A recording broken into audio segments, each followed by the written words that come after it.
Uh-oh. There is a big problem brewing on the Chicago Bears rookie front. But it's not just a Chicago Bears problem. So let's get into it. Welcome back to Bears Yard. This your boy Vipe. And whoo lordy, we have a big problem brewing for a few of our Chicago Bears rookies. Luther Burden III, Ozzie Trapillo, and Shamar Turner have yet to sign their rookie contract. Now, I know what you were saying. Vipe, what's going on? What could this mean? Well, fortunately or unfortunately, depending on how you look at this, it is not a Chicago Bears problem.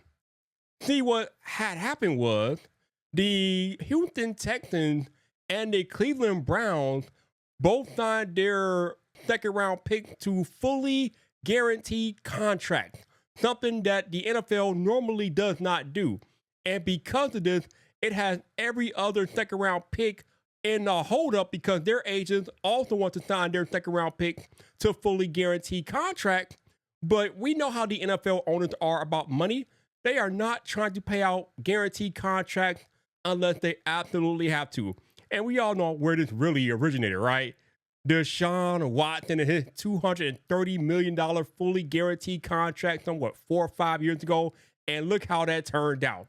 It's just not a risk that NFL teams want to take, especially with rookies who have yet to play an NFL down. Now, normally, first round pick contracts are fully guaranteed, but those are first round picks. More often than not, you know what you're going to get from a first round pick. But when we're talking about second round picks and beyond, it's much more of a crapshoot. So owners are much less likely to give in to giving second round picks fully guaranteed deals. Hence why we have a complete standoff between 30 teams and their second round picks right now because, again, nobody outside of the Texans or the Browns second round picks have signed yet. Also, if you're digging in Bear content from me, press that subscribe button for more daily opinionated Bear talk. But what does this have to do with the Chicago Bears and our 3 second round picks?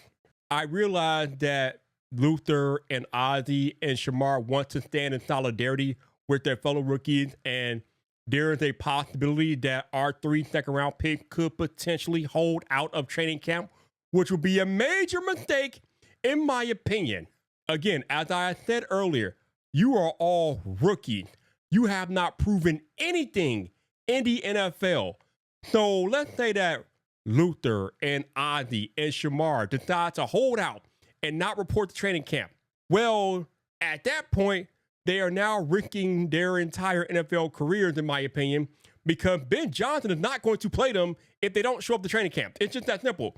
That means that the left tackle job is going to go to Karan Amagaji by default or Braxton Jones to become back healthy. That means that Luther Burden, who has already missed time anyway, is going to be even further down the receiver depth chart. He might be the water boy by the time he gets on the field at this point. And then Shamar Turner, who could actually make a legitimate impact on the defensive line, he's not going to have his opportunity because he's going to be held out. And the thing about it is they're all holding out for the guaranteed contract, right? But scared money don't make money. What do I mean by that? Usually when you're a rookie in the NFL and you come in, you are playing for that second contract. Of course, the first contract is going to be kind of putrid compared to what you can make in the future because the first contracts are usually already slotted and the money is what it's going to be. You can't really negotiate your rookie contract. However, now that you are planning on holding out, let's say they all hold out and they don't get time on the field, or maybe they come into the camp later, or they come in at a point where Ben Johnson can't realistically put them on the field. Now you are impacting your potential second contract because you're missing time on the field and you're losing your job to other players on the team who are in training camp busting their behinds. Not to mention, you are losing that time that you could be building camaraderie and trust with your fellow teammates because you're not there practicing and participating because you're holding out. Now, the players understand, right? The NFL veterans, they understand what the rookies are doing. I think most people understand what the rookies are trying to accomplish, right? The NFL is a dangerous, violent sport. You want your guaranteed money. But it's a little different, in my opinion, again, when you are a rookie and you are unproven, and you have yet to play an NFL down, and you have hungry veterans who will gladly take your spot if you allow them to.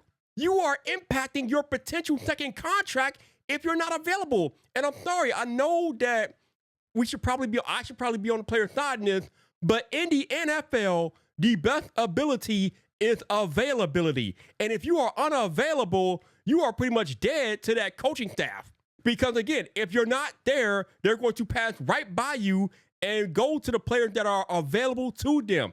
It doesn't matter if you're the best friend or whatever the case may be. If you are not there, then you are not there. And Ben Johnson is going to go to the players that are available to him at that particular time. He's already stated that he doesn't want to be messing around rotating offensive linemen. So if Ozzie Trapillo decides to hold out, he might not play this year because either Karana Magaji or Bradley Jones are going to take his spot, and Ozzie is going to have a permanent spot on the bench because he's going to come into the season unprepared. Do you want to risk your second contract by holding out for this fully guaranteed money, which is putrid in comparison to the money that you could be making in the future, where you more likely could get a potentially fully guaranteed contract your second time around? Now, how likely is that? I don't know, but it's probably much more likely than you trying to get a fully guaranteed contract as an NFL rookie. You come in here, you play out your rookie contract, you bust your ass, and then you get a pay raise, and maybe your pay raise is fully guaranteed depending on how well you do, how valuable you become to that team, and then your second contract, you're good. You're a made man. You're set for life. But you can't get there if you're not on the field as a rookie. I'm sorry, that's just the reality. I know it sucks. This is probably not the thing that most players want to hear, but this is the reality. This is a business. We know how these NFL owners operate. They are going to fight these players tooth and nail before they give in and guarantee contracts to second round picks. So you already got money that is pretty much owed to you as a rookie, right? Once you get drafted, you have a rookie contract that you sign, you come in. It's not fully guaranteed. Well, some of it is guaranteed, but it's not fully guaranteed. But at least you'll be making money, and then you could potentially ensure a bigger second contract if you come into training camp and play and earn your place on the team. But again, you cannot do that if you are not playing because you're holding out, and then the coaches are going to bury you on the depth chart because you're going to come in unprepared. But Bear fans, let me know. Do you feel like these rookies potentially holding out could potentially end their career before they even start? Do you feel like I'm overreacting? Drop a comment. And if you want more Bears thoughts and opinion from me, hit that video right there.